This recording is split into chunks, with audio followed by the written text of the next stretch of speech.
नमस्कार दोस्तों, स्वागत है आपका टैक्स रिप्लाई जीएसटी लाइब्रेरी में। जीएसटीएन की एक एडवाइजरी आई है जिसमें जीएसटीएन ने बताया है कि वो अगस्त 2024 से एक नया लेजर लॉन्च करने जा रहे हैं जिसका नाम होगा आरसीएम लाइबिलिटी कम आईटीसी स्टेटमेंट। अब ये क्या बवाल है? ये बवाल नहीं है दोस्तों, बेसिकली टैक्स पेयर्स के लिए एक फैसिलिटी है। इसका लेजर का नाम आप देखिए, लेजर का नाम है आरसीएम लाइबिलिटी कम आईटीसी स्टेटमेंट। इसके नाम से ही पता चल रहा है कि इस लेजर में क्या होगा। बेसिकली इसके अंदर आपको मिलेगा आरसीएम का इनपुट और आउटपुट का रिकंसिलेशन स्टेटमेंट। आपको इस लेजर में आपने कितना आरसीएम पे किया है कैश में और कितना उसमें से क्लेम कर लिया है, इसकी आपको रेडीमेड स्टेटमेंट जो है पोर्टल में मिलेगी। तो जो काम अभी तक आप अपने एक्सेल में अपने सिस्टम पे कर रहे थे, अब वो आपको जीएसटी पोर्टल खुद करके देगा। अब आपको अपना रिको बनाने की जरूरत नहीं है। अभी तक क्या हो रहा था दोस्तों, हम अपना रिकंसिलेशन बना के रखते थे कि हमने कितना आउटपुट दिया है और कितना इनपुट हम क्लेम कर चुके हैं। तो इनपुट और आउटपुट का रिको जो है वो बना के रखते थे, लेकिन अब जो ये रिको है ये पोर्टल आपको खुद बना के देगा।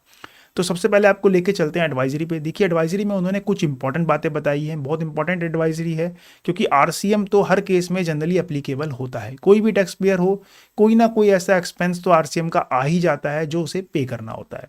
तो इनपुट आउटपुट की इस स्टेटमेंट में आपको क्या करना है और पोर्टल आपको क्या देगा, दोनों एडवाइजरी में बताया गया है। तो चलिए सबसे पहले चलते हैं आपको एडवाइजरी पे लेके। दोस्तों आपको स्क्रीन पे एडवाइजरी दिख रही होगी, देखिए ये एडवाइजरी आई है। एडवाइजरी में स्टेटमेंट का नाम भी बताया है आरसीएम लाइबिलिटी कम आईटीसी स्टेटमेंट। नाम से आपको पता चल रहा है ऑलरेडी कि लाइबिलिटी और आईटीसी का स्टेटमेंट है इनपुट आउटपुट। सिंपल भाषा में अगर हम कहें तो इनपुट और आउटपुट। आगे चलते हैं, देखिए to assist taxpayers in correctly reporting RCM transactions, a new statement called RCM liability cum ITC statement is being launched on GST portal। तो GST पोर्टल पे लॉन्च हो रही है।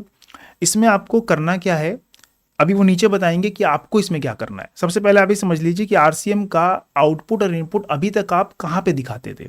तो इसमें टेबल नंबर के साथ एडवाइजरी में बताया हुआ है कि आपको किस कॉलम में कौन सी वैल्यू दिखानी है। तो आरसीएम का आउटपुट, जैसे आप 3B में जाएंगे जीएसटीआर 3B, तो आउटपुट जो जाता है वो जाता है टेबल नंबर 3.1D, यानी टेबल 3.1 का रो नंबर डी, यहाँ पे जाता है आपका आउटपुट। ठीक है, अब इसका इनपुट आप कहाँ क्लेम करते हैं? अगर आपका इंपोर्ट ऑफ सर्विसेज का है तो वो बेसिकली जाएगा 4A2 में, और अगर आपका नॉर्मल है लोकल वाला तो वो जाएगा 4A3 में। तो आउटपुट आप देते हैं 3.1 में और इनपुट जो आप क्लेम करते हैं 4A2 और 4A3 में। ये हो गया आपका इनपुट आउटपुट। यहाँ पे बताया है कि स्टेटमेंट कब से अवेलेबल रहेगी। ये स्टेटमेंट आपकी अवेलेबल रहेगी जो मंथली टैक्स पेयर्स हैं उनके लिए ये अगस्त 2024 से अवेलेबल रहेगी, और जो क्वार्टरली टैक्स पेयर्स हैं उनके लिए ये जुलाई से अवेलेबल रहेगी। यानी कि जुलाई अगस्त सितंबर का जो स्टेटमेंट होगा वो उन्हें मिलेगा। हालांकि जो मंथली वाले हैं उनको अगस्त से मिलेगा, यानी उनको जुलाई से नहीं मिलेगा। अब इसमें आपको क्या करना है, जीएसटीएन आपको क्या कह रहा है इसमें करने को? जीएसटीएन आपसे ये कह रहा है कि हम स्टेटमेंट मेंटेन करेंगे, ठीक है, लेकिन स्टेटमेंट को मेंटेन करने के लिए उन्हें चाहिए ओपनिंग बैलेंस। आप जानते हैं दोस्तों, किसी भी स्टेटमेंट को मेंटेन करने के लिए, क्योंकि ये बीच में आप शुरू कर रहे हैं, स्टेटमेंट 2024 में लॉन्च कर रहे हैं, तो इससे पहले का क्या कि जो लोग आउटपुट पे कर चुके हैं और इनपुट क्लेम कर चुके हैं, तो यहाँ पे जीएसटीएन आपसे ये रिक्वेस्ट कर रहा है कि भाई आपका जो भी आउटस्टैंडिंग बैलेंस है इन दोनों का डिफरेंस का, ठीक है, तो वो आप हमें रिपोर्ट कर दीजिए। रिपोर्ट कैसे करना है? देखिए रिपोर्ट में इन्होंने 3 सिनेरियो यहाँ पे बताए हैं। पहला, आपको रिपोर्ट कहाँ पे जाके करना है, यहाँ पे उन्होंने नेविगेशन दिया है कि लॉगिन करना है आपको। Then report RCM opening balance का आपको मिलेगा, ledger RCM liability report RCM ITC opening balance. यहाँ पे जाके आपको अपना ओपनिंग बैलेंस रिपोर्ट करना है। ओपनिंग बैलेंस किस डेट पे रिपोर्ट करना है?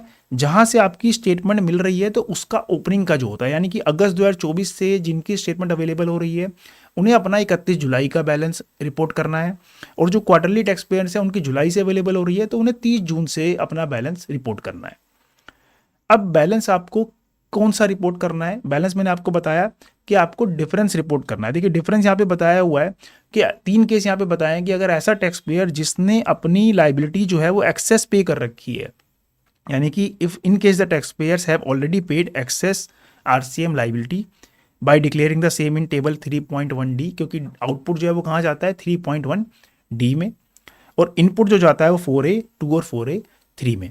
यानी कि अगर आपका आउटपुट जो है वो ज़्यादा है इनपुट से, ठीक है, तो आपने पे ज़्यादा किया बट क्लेम कम किया, तो आप फ्यूचर में क्या करेंगे, आपको उतना बैलेंस ज़्यादा क्लेम करना है। जैसे कि अगर आपका आउटपुट आपने अभी तक 1,000 रुपये पे किया है, लेकिन आपने इनपुट जो है सिर्फ 600 रुपये क्लेम किया, 400 रुपये आपने अभी क्लेम नहीं किया for any reason, for what ever reason, तो वो 400 रुपये जो है वो आपको अपना ओपनिंग बैलेंस में रिपोर्ट करना है। देखिए यहाँ पे लिखा हुआ है कि जो 400 रुपये है वो आपको अपना ओपनिंग बैलेंस में रिपोर्ट करना है पॉजिटिव वैल्यू, यानी कि आपको +400 जो है वो फिगर यहाँ पे रिपोर्ट करनी है। दूसरा केस कि अगर आपका इनपुट ज़्यादा है आउटपुट से, यानी कि आपने एक्सेस क्लेम कर लिया, in case the tax payers have already availed excess RCM ITC in 4A2 और 4A3, then the liability paid in table 3.1 D, यानी कि आपने इनपुट ज़्यादा क्लेम कर लिया, आउटपुट कम दिया है फॉर वट एवर रीज़न, तो आप अपने इस स्टेटमेंट में माइनस बैलेंस रिपोर्ट करेंगे। फॉर एग्जांपल अगर हम इसी एग्जांपल को रिवर्स कर दें कि आपका इनपुट अगर 1,000 रुपये ले लिया आपने और आपका आउटपुट जो है वो आपने सिर्फ 600 रुपये पे किया है, तो आप अपनी इस स्टेटमेंट में -400 जो है वो रिपोर्ट करेंगे। ठीक है, -400, पहले केस में +400, दूसरे केस में -400। तीसरा एक केस इन्होंने दिया है कि in case tax payers need to reclaim RCM ITC, यानी कि आपने कोई आरसीएम आईटीसी पहले पे किया था, उसको आपने रिवर्स कर दिया था 4B2 में। 4B2 क्या होता है दोस्तों, 4B2 बेसिकली टेम्पररी रिवर्सल का कॉलम है। जो भी ऐसे रिवर्सल जो आप फ्यूचर में रिक्लेम करने वाले हैं उनको रिवर्स किया जाता है 4B2 में। किसी भी रीजन से अगर आपने उसको टेम्पररी रिवर्स किया था और आप उसको वापस से रिक्लेम कर रहे हैं, तो यहाँ पे जीएसटी पोर्टल ने बताया है कि आप उस बैलेंस को इस स्टेटमेंट में रिपोर्ट नहीं करेंगे, यानी कि नॉट टू बी रिपोर्टेड है ये बैलेंस, इसको रिपोर्ट आपको नहीं करना है। जो आप पहले क्लेम कर चुके हैं फिर आपने रिवर्स किया, देन आप उसको रिक्लेम कर रहे हैं, तो यहाँ पे आप रिपोर्ट नहीं करेंगे।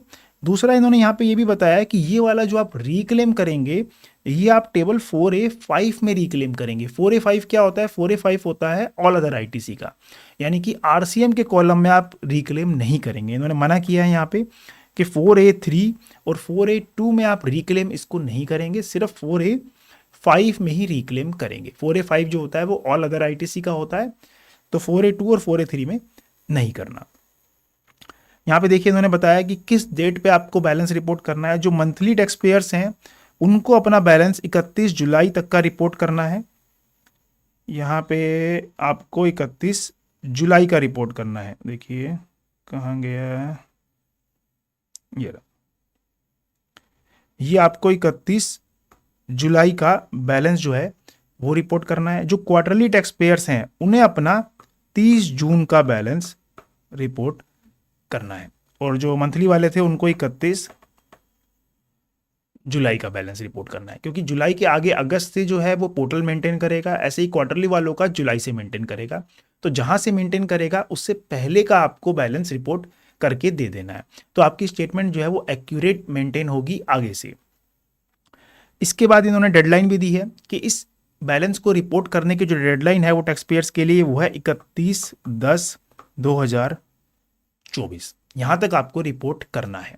अगर आपने रिपोर्ट नहीं किया तो आप उसके बाद रिपोर्ट नहीं कर पाएंगे। हालांकि अमेंडमेंट के लिए इन्होंने 1 महीना एक्स्ट्रा दिया हुआ, यानी कि अगर आपने रिपोर्ट कर दिया 31/10 तक और आपसे कोई गलती हो गई तो आप उसको 30/11 तक अमेंड भी कर सकते हैं। लेकिन ये 30/11 जो है ये रिपोर्टिंग की डेट नहीं है, सिर्फ अमेंडमेंट की है। रिपोर्टिंग की जो डेट है वो 30/10 है और 30/11 जो डेट है वो अमेंडमेंट की डेट है। तो ऐसा नहीं कि आप 30/11 तक वेट करें रिपोर्ट करने के लिए, रिपोर्ट 31/10 तक करना है। गलती हो गई तो आप 30/11 तक उसको रेक्टिफाई कर सकते हैं। तो ये है दोस्तों आरसीएम लाइबिलिटी कम आईटीसी स्टेटमेंट। बड़ी इंपॉर्टेंट स्टेटमेंट है क्योंकि हर किसी के केस में आरसीएम एप्लीकेबल होता है, हमारे केस में भी होता है। हम भी उसका स्टेटमेंट जो है वो मैनुअली मेंटेन करके रखते थे अपने पास एक्सेल में, बट अब ये स्टेटमेंट जो है पोर्टल खुद मेंटेन करेगा। पूरी एडवाइजरी हमने अपने पोर्टल पे अपलोड कर दी है। एडवाइजरी से रिलेटेड आपको कोई क्वेश्चन है, कोई डाउट है तो आप हमें कमेंट बॉक्स में कमेंट कर सकते हैं, आप हमारी टीम को कॉन्टैक्ट कर सकते हैं, हम आपकी पूरी हेल्प करेंगे। एडवाइजरी को एक्सेस अगर आपको करना है तो आप हमारे पोर्टल पे जाइएगा। पोर्टल पे यहाँ पे आपको जीएसटी अपडेट्स के अंदर ये एडवाइजरी पूरी की पूरी मिल जाएगी। दोस्तों एडवाइजरी को एक्सेस करने के लिए और हमारी लाइब्रेरी को एक्सेस करने के लिए आपको एक सब्सक्रिप्शन की रिक्वायरमेंट होती है।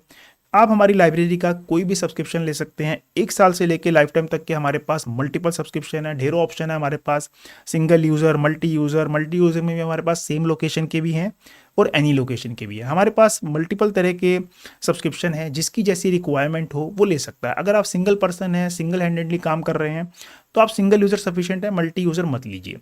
अगर आप मल्टीपल टीम्स में काम कर रहे हैं, आपके स्टाफ में बहुत सारे लोग हैं, आप उन सबको एक्सेस देना चाहते हैं, तो आप मल्टी यूज़र ले सकते हैं। तो 1 ईयर से लेके लाइफ टाइम तक के हमारे पास कई सारे प्लान हैं। जो प्लान आपको सूट करे दोस्तों, आप ले सकते हैं। उसके बाद आप हमारी पूरी लाइब्रेरी को एक्सेस कर पाएंगे। इस लाइब्रेरी में आपको कंप्लीट जीएसटी डेटाबेस मिलता है, जैसे कि GST act and rules, notification, circular, press release, case laws, HSN, classification, calendar, diary. इसमें आपको सारी चीज़ें जीएसटी से रिलेटेड एक ही प्लेटफॉर्म पे, एक ही वेबसाइट पे मिलती है। हमारा जो ये पोर्टल है, ये बेसिकली पूरा क्लाउड बेस्ड पोर्टल है। इसमें आपको किसी डिवाइस पे रेस्ट्रिक्शन नहीं है, कोई आपको डिवाइस की रेस्ट्रिक्शन नहीं होती। आप किसी भी डिवाइस से इसको एक्सेस कर सकते हैं, मोबाइल से, कंप्यूटर से, लैपटॉप से, टैबलेट से, आप कहीं से भी एक्सेस इसको कर सकते हैं। सिंगल क्लिक लॉगिन होता है, उसके बाद आप अपना पूरा डेटा जो है वो एक्सेस कर पाएंगे। दोस्तों, अगर आपको लाइब्रेरी से रिलेटेड कोई डाउट है, कोई क्वेश्चन है, आप पूछना चाहते हैं, तो आप हमारी टीम को कॉन्टैक्ट कर सकते हैं, हम आपकी पूरी हेल्प करेंगे। धन्यवाद।